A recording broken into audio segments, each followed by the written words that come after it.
Across the league right now, the Indiana Fever are being talked about in increasingly confident tones, with many already rushing to frame them as a dominant force, but very few are willing to address the deeper, more uncomfortable reality lurking underneath. What actually happens when the structure they're building eventually comes under real pressure, because history shows it always does, and when that moment arrives, the full weight of it will sit directly on Stephanie White's decisions. Expecting this group to coast through the season, play it cautiously, and accept mid-tier standards is already a misread of what's unfolding, because inside training camp a far more physical, focused, and aggressive identity is being forged, one that's already beginning to echo across the WNBA and forcing rival teams to reassess. And this is no longer the same franchise fans remember. It's a team that has reshaped its identity from the ground up, increased its intensity, tightened its execution, and stepped into a level of belief and competitiveness that hasn't been seen in years. While external narratives continue to spin and speculate, the real evolution is happening on the court, where early camp indicators suggest this isn't just improvement. It's the quiet formation of a legitimate powerhouse that could reshape the balance of the entire league. When you actually sit down and break apart the raw footage, study how the chemistry is forming, and pay attention to the individual development spikes paired with the non-stop competitive fire in every drill, it becomes harder and harder to treat the Indiana Fever like a slow-burn rebuild. They're clearly pushing toward immediate dominance. And the combination of sharpened focus and rising talent across the roster is already the kind of thing that forces defensive coordinators into uncomfortable late-night adjustments. And right at the center of this entire transformation stands the undeniable, gravity-shifting presence of Caitlin Clark, because beyond the well-known deep shooting range and highlight scoring runs, what's unfolding in this training camp is a more complete evolution of her game built on rapid decision-making and total offensive command, where she's not just responding to what defenses give her, but actively controlling them in real time, bending coverages, dictating tempo, and essentially forcing entire defensive systems to move on her terms.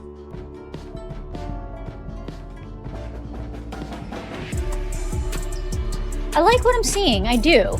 I think she has a lot of potential. I wasn't totally loving what KK did in that set. She kind of got worked by the spin move from that practice player. And I did want to show you guys something that was going viral, and it is a one-handed pass from Caitlin over to Maisha Hines-Allen, who looks... Zooming in on the mechanics of that one-handed, thread-the-needle dart to Nalissa Smith, you realize this isn't a simple read-and-react action. It's the imprint of a floor general who is processing the entire court in fractions of a second, and the immediate reaction from the receiver tells you everything, because even she understands that window shouldn't have existed in the first place. When a guard is able to manipulate weak side help with nothing more than eye movement, freeze the primary defender with a controlled hesitation, and then unleash a one-handed laser through a gap that's barely visible before the defense can fully register the play, you're watching an offensive system that bends conventional logic, and that is exactly what Caitlin Clark is doing right now, putting defenses in a constant state of contradiction where blitzing the pick and roll leads to surgical passes to rolling bigs or corner shooters, while dropping coverage gives her the exact rhythm and space she needs to rise and hit from deep, flipping momentum in a single possession. Even more striking is how naturally synchronized she already looks with her teammates, operating on a shared offensive cadence that reflects elite-level point guard orchestration seen at the highest tiers of the WNBA. And what makes it more dangerous is that this chemistry isn't theoretical anymore. It's active, growing, and self-reinforcing in real time, because as she continues to draw defensive attention, the entire floor stretches in response, opening lanes and collapsing schemes. Yet the moment she chooses to attack herself, it shifts again into something far more immediate and explosive, a controlled burst of scoring pressure that feels both inevitable and nearly impossible to contain once it's in motion. Some wing action. 1, there's 2, 3 in a row, 4 in a row, 5 in a row. Speaking of thirst traps,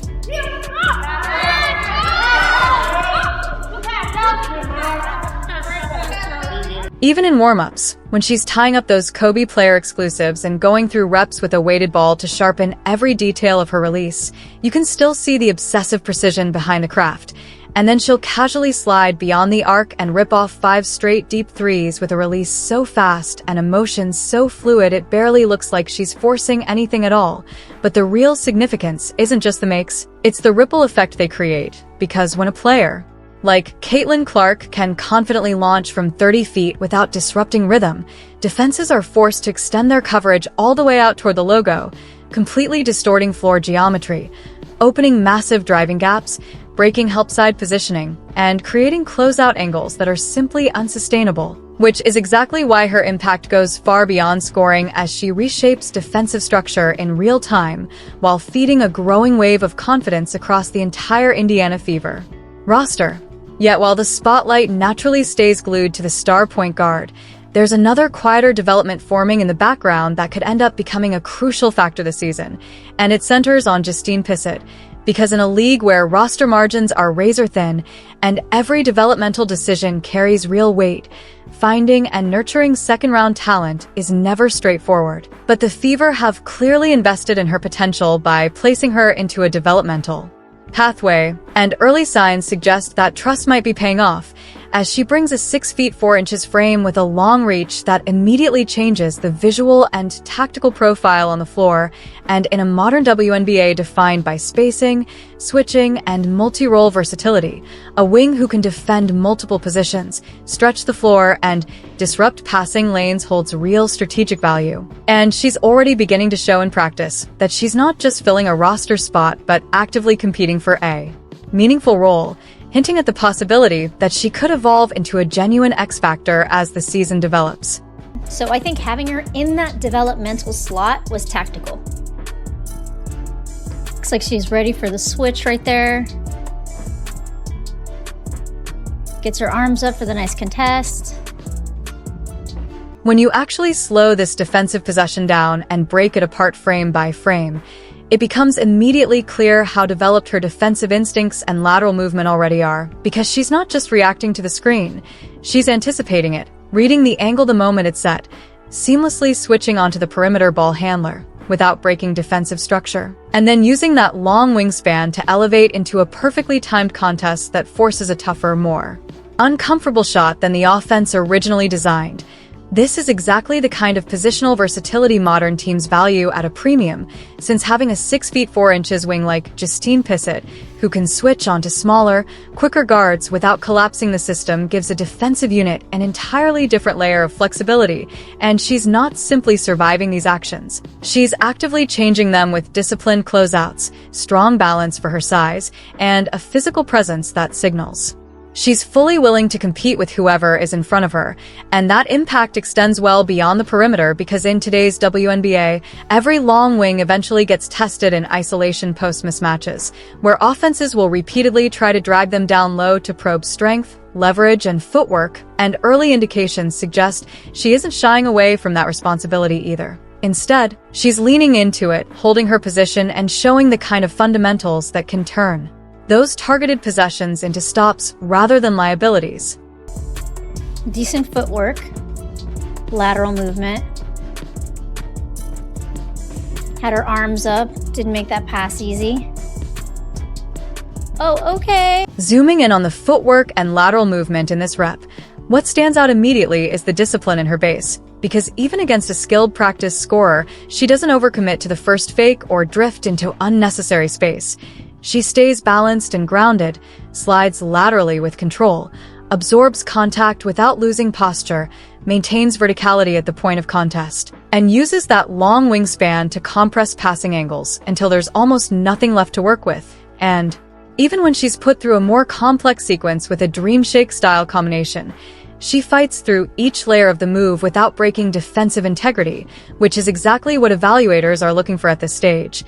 Not perfection on every possession, but the clear, transferable tools and upside she's already flashing. And that's why the Indiana Fever may have quietly uncovered real value by keeping Justine Pissott in their system, because if she continues sharpening her reads, tightening her closeouts, and adding consistency from the perimeter, she starts to project as a legitimate 3 and D wing who can stabilize an entire second unit, signaling a broader organizational shift toward building depth, versatility, and lineup flexibility rather than relying solely on a fixed starting core. And from there, the attention naturally shifts to another major storyline emerging from camp: the arrival and immediate cultural imprint of Raven Johnson, where outside narratives tried to manufacture tension around her connection to Caitlin Clark. But that noise gets shut down quickly through her composed, professional approach as she embraces the environment with energy, respect, and an understanding of hierarchy, openly acknowledging leaders like Kelsey Mitchell and Lexi Hull for helping her adjust to the system. Yet that calm, grounded presence transforms completely once she steps between the lines, where she becomes an aggressive, disruptive defensive guard who consistently pressures ball handlers, disrupts rhythm, and forces offenses into uncomfortable decisions possession after possession. Here, what do you think, obviously, as Defensive Player of the Year, you can bring to that? Yeah, my defense tenacity. I'm like a gnat on the ball. Every time when I get the defense, I want to be the person to turn people over and get my teammates extra possessions to shoot the ball or whatever that may be. But yeah, when it comes to defense, I think that's what I thought then, which is... When she describes her own defensive identity as a gnat on the ball, it actually lines up perfectly with what you see on the floor, because Raven Johnson isn't approaching defense as a passive assignment. She's treating it like constant disruption, hunting handles, jabbing at rhythm, pressuring every dribble, and looking for any small opening that can turn into a live ball mistake and immediate transition opportunity. And within the Indiana Fever structure, that kind of mindset becomes strategically huge, because a guard who can consistently irritate the point of attack changes the entire defensive ecosystem behind her, allowing Caitlin Clark to conserve energy, avoid constant physical contact navigating screens, and stay fully engaged on the offensive end where her decision-making and scoring gravity are most valuable, while Johnson absorbs the chaotic responsibilities, embraces the physicality, and sets a tone that raises the intensity of the second unit, and none of that. Stability develops in isolation because it's reinforced by veteran presence, especially through Kelsey Mitchell, who functions as a steadying force in both communication and culture, openly emphasizing trust and cohesion with teammates like Aaliyah Boston and Lexi Hull. And that type of continuity isn't just leadership talk. It shows up in real execution through cleaner spacing, more instinctive ball movement, quicker rotations, and better collective timing on both ends of the floor. And when you layer that veteran reliability with the floor spacing and consistency of players like Hull, the result is a more connected and balanced system that doesn't just rely on individual talent bursts, but starts to operate like a coordinated unit capable of sustaining pressure, maintaining structure, and competing at a higher level across full stretches of a WNBA season. With some offensive sets that are always fun to watch. Positive vibes, positive vibes. All right, Lexi 3-ball, that's what we want to see more of this season. Sophie at the wing. It's her spot. Oh, and the coveted Caitlin Clark 3-ball. If there is anything you guys want to see, please pop down in the comments. Don't hesitate to ask. That's why I put some Justine Pissott highlights in this video. As you watch these offensive sequences unfold in practice, it becomes even more apparent how dangerous this group can be when everything is clicking in the half court, with the ball swinging side to side at a sharp, intentional pace, off-ball screens being set with real physical purpose rather than casual movement, and spacing that consistently forces defenders to widen out and defend every inch of the floor. And in that flow, Lexi Hull finds herself drifting naturally into the corner pocket, where she can stay ready and confident, knocking down threes in rhythm without hesitation. Sophie Cunningham operating from the wing with a calm, calculated approach that prioritizes smart reads over forced actions. And then the possession inevitably reaches its breaking point when Caitlin Clark steps into space beyond the arc and delivers a deep, rhythm-breaking shot that feels less like a surprise and more like an expected outcome of constant defensive pressure being applied possession after possession. What makes it more dangerous is that this isn't random scoring or isolated talent. It's a connected system where every movement has meaning, every screen triggers a reaction, and every pass is designed to force the defense into rotation, scrambling recoveries, and rushed closeouts that open up even more windows the next time down the floor, creating a chain reaction effect where one small advantage quickly turns into a full structural breakdown if the defense doesn't respond. perfectly. And while everything looks polished and controlled in this environment, the timing is tight, the chemistry is improving, and the execution is increasingly crisp. The real challenge doesn't exist inside training camp. It comes later when the intensity rises, scouting reports catch up, and defensive schemes start actively targeting weaknesses and breaking rhythm. Because that's the moment when structure is truly tested under pressure, and the focus naturally shifts towards Stephanie White, a coach with a strong defensive foundation and a reputation for system discipline, now stepping into a completely different responsibility of managing and maximizing a generational offensive engine without over-restricting its natural creativity. And at that point, the conversation stops being about set plays and diagrammed actions and becomes about trust, feel, and in-game adaptability. Whether the system is flexible enough to allow Caitlin Clark to fully take over when possessions break down. Because at the highest level of basketball, even the most organized schemes eventually get disrupted. Defenses adjust with multiple coverages, traps, and physical pressure to break timing and force hesitation.